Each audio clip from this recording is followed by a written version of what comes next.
एक गांव में एक अनिल नाम का एक किसान अपनी पत्नी और 4 लड़कों के साथ रहता था। अनिल खेतों में मेहनत करके अपने परिवार का पेट पालता, लेकिन उसके चारों लड़के आलसी थे, जो गांव में वैसे ही इधर-उधर घूमते रहते थे।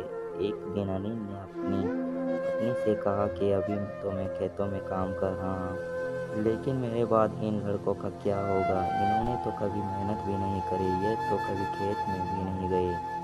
अनिल की पत्नी ने कहा कि धीरे-धीरे ये भी काम करने लगेंगे। समय बीतता गया और अनिल के लड़के कोई काम नहीं करते थे। एक बार अनिल बहुत बीमार पड़ गया। वह काफ़ी दिनों तक बीमार ही रहा। उसने अपनी पत्नी से कहा कि वह चारों लड़कों को बुला कर लाए।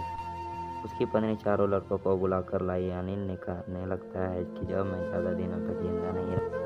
अनिल को चिंता थी कि उसके जाने के बाद उसके बेटों का क्या होगा, इसलिए उसने कहा, बेटों, मैंने अपने जीवन में जो भी कुछ कमाया वह खजाना अपने खेतों के नीचे दबा रखा है। मेरे बाद तुम उसमें से खजाना निकाल कर आपस में बांट। यह बात सुनकर चारों लड़के खुश हो गए। कुछ समय बाद अनिल की मृत्यु हो गई। अनिल की मृत्यु के कुछ दिनों बाद उसके लड़के खेत में दबा खजाना निकालने गए। उन्होंने सुबह से लेकर शाम तक सारा खेत खोद दिया, लेकिन उनको कोई भी खजाना नजर नहीं आया। लड़के घर आकर अपनी माँ से बोले, माँ, पिताजी ने हमसे झूठ बोला था, उस खेत में हमें कोई खजाना नहीं मिला।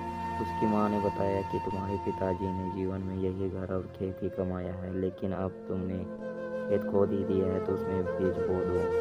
इसके बाद लड़कों ने बीज बोए और माँ के कहे अनुसार उसमें पानी देते गए। कुछ समय बाद फसल पक कर तैयार हो गई, जिसको बेचकर लड़कों को अच्छा मुनाफा हुआ, जिसे लेकर वह अपनी माँ के पास पहुँचे। माँ ने कहा कि तुम्हारी मेहनत ही असली खजाना है, यही तुम्हारे पिताजी तुमको समझाना चाहते थे।